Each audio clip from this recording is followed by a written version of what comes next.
Hi and welcome back to our channel Think Muse. And hi, I am Avisha, your digital journey companion and CEO, co-founder of Think Muse. आज again हम दूसरे podcast के साथ आए हैं, second episode है and आज कुछ नए टॉपिक्स पे बात करेंगे. So let's get into it and don't forget to subscribe our channel for more updates on digital marketing. आज जैसे ट्रेंडिंग चल रही है एआई, हर फील्ड में एआई को यूज कर रहे हैं. तो एआई को यूज हम डिजिटल मार्केटिंग में कैसे कर सकते हैं? आई थिंक दीपक, हमने मैक्सिमम टाइम पे ये चीज़ कंसिडर की है कि लाइक हम जब डिजिटल मार्केटिंग स्टार्ट करते हैं तो हम बहुत पुराने traditional way of digital marketing को यूज़ कर रहे हैं अभी भी. I think right. हाँ, हम बहुत सारे टाइम पे देखते हैं कि डिजिटल मार्केटर सिर्फ सोशल मीडिया मार्केटिंग समझते हैं. इसके अलावा वो पुराना ट्रेडिशनल मेथड यूज़ करने की कोशिश करते हैं on digital marketing. But now as compare to, हमने भी जब अपने क्लाइंट्स के साथ बहुत सारी चीज़ें डिस्कस की है, उस टाइम पे भी क्लाइंट को पर्सनलाइजेशन चाहिए होता है. राइट. हम बहुत सारे टाइम पे उनको बोलते हैं कि लाइक आपको पर्सनलाइजेशन करना है, इसके साथ साथ आप कस्टम मैसेजेस भेज सकते हो. सो नाउ डिजिटल मार्केटिंग, अब traditional way of digital marketing को छोड़ के हमें modern way of digital marketing में जाना पड़ेगा. एंड फॉर श्योर एआई बहुत बड़ा रिवॉल्यूशन है. आफ्टर चैट जीपीटी भी हमने बहुत सारी चीज़ें, चैट जीपीटी में बहुत सारी चीज़ें हमने देखी है एंड एड ऑन हुआ है बहुत सारा. इसके बाद सबसे पहली चीज़ जो आई है that is completely about personalization. I think हम हर एक दिन एक वेबिनार हो या फिर एक कोई भी छोटा सा पेमेंट क्यों ना हो, हमारे पेमेंट गेटवेज होते हैं, उनके अपडेट्स भी हमें व्हाट्सएप पे मिल रहे हैं. मोस्ट ऑफ द ब्रांड्स जो है वो भी ये चीज़ कर रही है कि अगर आपने उनके प्रोडक्ट एक बार परचेज़ किया या ऐड टू कार्ट भी किया तो उनके बार बार रिकमेंडेशंस आते हैं आपके व्हाट्सएप के अंदर. So this is all about personalization. तो सबसे पहला चीज़ आई वुड जस्ट सजेस्ट कि पर्सनलाइजेशन बहुत ज़्यादा हुई है एआई के थ्रू. एंड आज के टाइम पे आई थिंक हर एक ब्रांड को एआई की ज़रूरत है. और कोई छोटा बिजनेस भी है तो वो कस्टम एआई अपने लिए डेवलप करवा रहा है. एंड इसके साथ साथ आप कस्टमाइजेशन, पर्सनलाइजेशन जब करते हैं, आपको डिफरेंट लेवल पे पर्सनलाइज करना होता है. वो ईमेल हो सकता है, व्हाट्सएप हो सकता है. अगर आपके लिए पर्सनल, मैंने आपको बोला कि अच्छा आपका ये वाला चीज़ आपने अपने कार्ट पे छोड़ दिया था एंड आपको मैं वही चीज़ रिकमेंड करूँगी. सो उस टाइम पे बहुत सारा पर्सनलाइज हो जाता है कि हाँ, ये ब्रांड को मेरे बारे में सब कुछ पता है. एंड इससे एक पर्सनल टच जो होता है वो कस्टमर बहुत ईजिली बना लेता है एंड इससे नेक्स्ट लेवल ग्रोथ होती है. And as compare to, I think हमने जो लास्ट कुछ सेशंस पे या फिर कुछ क्लाइंट्स के साथ हमने चेक किया, ये चीज़ ज़रूर चेक की है कि क्लाइंट्स का एक एस्पेक्ट होता है कि उनको अपना जो कस्टमर है वो लॉन्ग टर्म बेसिस पे चाहिए.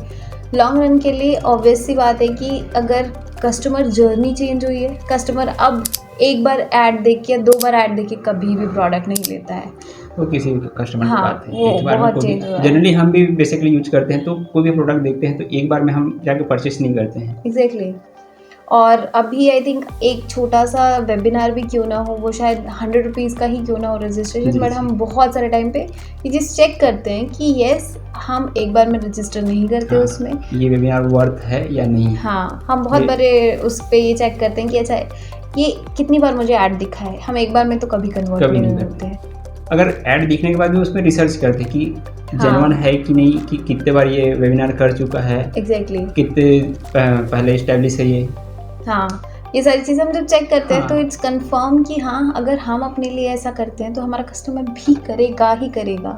सो नाउ ब्रांड्स को ये चीज़ समझनी पड़ेगी या कंपनीज़ को ये चीज़ समझ में आनी चाहिए कि येस, हमें पर्सनल टच देना पड़ेगा और एक बार में कोई सेल नहीं होने वाली है. So it's not a joke. तो एक बार में सेल भी नहीं होने, कस्टमर के पास क्या ऑप्शन है. यस. लेकिन ब्रांड के पास ऑप्शन नहीं, वही कस्टमर है.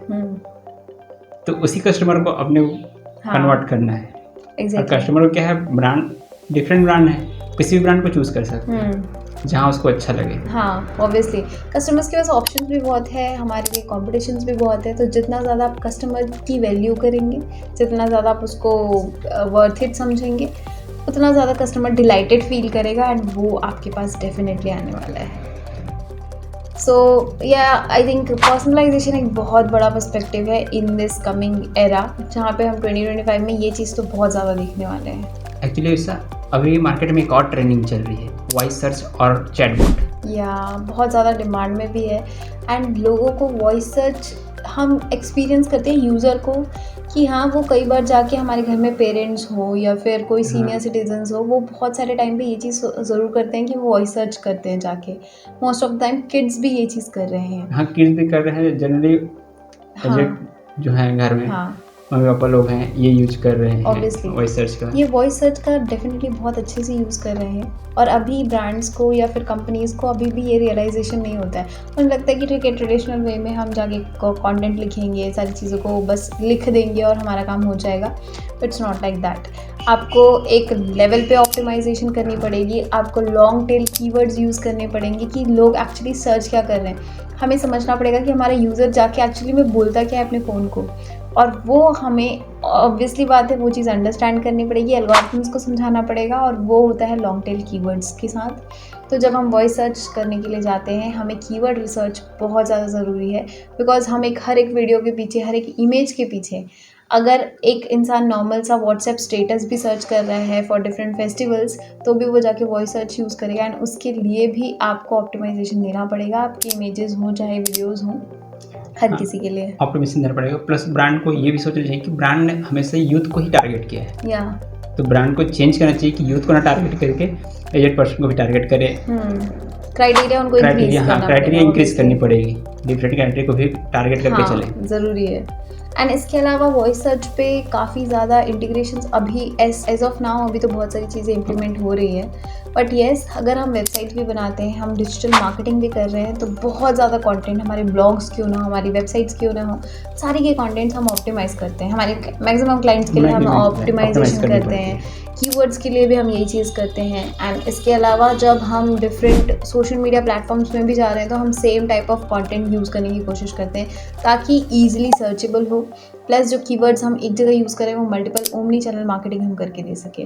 सो या वॉइस सर्च एक नेक्स्ट लेवल चीज़ है जो कि अब एक नेसेसिटी है। ये सिर्फ एक सॉल्यूशन नहीं है कि हाँ ठीक है अभी किया तो ठीक, नहीं किया तो ठीक, ऐसा कुछ ऑप्शन नहीं है, हमें करना ही पड़ेगा, कोई ऑप्शन नहीं है हमारे पास अब।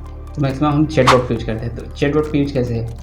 इसके बारे में बहुत ज़्यादा बात करने की ज़रूरत है, बिकॉज चैटबॉट को ना बहुत कैजुअली लिया जाता है कि ओके ठीक है, बहुत बड़ी कंपनीज ही इंटीग्रेट कर सकती है, ऐसे लोगों की सोच है। बट ये बहुत बड़ा मिथ है एक्चुअली। आप थोड़ा अगर स्पेंड करते हैं, अगर एक ब्रांड बनना है आपको, सो ऑब्वियस सी बात है, आई वुड जस्ट सजेस्ट कि chatbot is a good option and the best one, because आज के टाइम पे कस्टम चैटबॉट्स बन रहे हैं। आप ChatGPT में भी जाके खुद के लिए चैटबॉट बना सकते हैं। पेड वर्जन पे बहुत अच्छा काम करता है, बट येस अगर फ्री वर्जन पे भी आप जा रहे हैं, प्लस बहुत सारे टूल्स हैं Zapier, Pabbly, इनके ऊपर भी आप बना सकते हैं। ChatGPT में आपको फ्री और पेड दोनों वर्जन अवेलेबल है, आप जिसका भी यूज कर सकते हैं, आप अपने चॉइस के हिसाब से कर सकते हैं। हाँ, और जब हम चैटबॉट्स बनाने की बात करते हैं ना, तो इट्स लाइक कि बहुत सारे अच्छे लेवल पे जब बनते हैं, वो थोड़े कोडिंग लैंग्वेजेस के थ्रू ज़्यादा अच्छे बनते हैं। बट अगर आप नॉर्मल जाना चाहते हो, अपने ब्रांड के लिए इनिशियली टेस्ट करना चाहते हैं, एंड ये इसलिए भी इम्पॉर्टेंट है कि 24/7 आपका जो कस्टमर केयर सपोर्ट था, उसके बिहाफ में आपका चैटबॉट यूज़ होगा। आप बहुत सारे लोगों के जो पेमेंट्स होते थे, आपके एम्प्लॉयज़ होता था जिसके अंदर इम्परफेक्शंस होते थे, उसको बहुत अच्छा चैटबॉट से कवर कर सकते हो। मशीन को सिर्फ ट्रेन करना है कि बॉस ये क्वेश्चंस मेरे कस्टमर्स के होते हैं, एंड यही कस्टमर्स के क्वेश्चंस का आंसर आपको करना है, एंड ये क्वेश्चन अगर पूछा जाएगा तो इसका आंसर क्या होगा, एंड कस्टमर्स के ये ही आंसर्स को या क्वेश्चंस को मैच कर करके हमारे पास जितना भी कस्टमर डेटा है, हम सब कुछ मशीन को सिखा देते हैं, एंड मशीन्स उसके हिसाब से डिसीजंस ले लेता है। मशीन को एक डिसीजन प्रोवाइड कर देते हैं कि मशीन एक डिसीजन ले ले कस्टमर के लिए, प्लस आपके कस्टमर से कांटेक्ट हमेशा रहता है चैटबॉट के थ्रू। हाँ एग्जैक्टली, कस्टमर बहुत डिलाइटेड फील करता है कि उसको इंस्टेंट रिजल्ट्स मिल रहे हैं या फिर रिस्पांस मिल रहा है। 8 मिनट में हर किसी को इंस्टेंट रिजल्ट चाहिए। एग्जैक्टली, सो एक इंस्टेंट रिस्पांस ना आपको बहुत अच्छा कस्टमर होल्ड करने में हेल्प करता है, बिकॉज कस्टमर को सॉल्यूशन इंस्टेंट चाहिए। अगर आपने सपोर्ट बहुत अच्छा दे दिया, कस्टमर को वो हिट हो जाता है कि अच्छा अगर मैं ये कंपनी के साथ लॉन्ग टर्म में भी काम करूँ तो मुझे कोई कॉम्प्लिकेशन आने पे भी सॉल्यूशन मिल जाएगा, एंड वो एक रिकरिंग रेवेन्यू हो जाएगा। या ऑब्वियसली कंपनी के ऊपर एक ट्रस्ट हो जाता है क्लाइंट भी, कस्टमर चाहता है कि उसको अगर तुरंत रिजल्ट मिल जाता है, उसके आंसर मिल जाते हैं, तो एक ट्रस्ट हो जाता है कि हाँ इसने मेरे आंसर भी लिए। तो चैटबॉट बहुत इफेक्टिव इम्पोर्टेंट है, बहुत इफेक्टिव है और ये इतना ज़्यादा कॉस्टली नहीं होता है। एक अफोर्डेबल कॉस्ट में भी आप चीज़ें बनवा सकते हैं, कस्टम चैटबॉट्स बनवा सकते हैं। बहुत सारे ML और टूल्स भी हैं जो कि आपको हेल्प करते हैं चैटबॉट्स बनाने के लिए।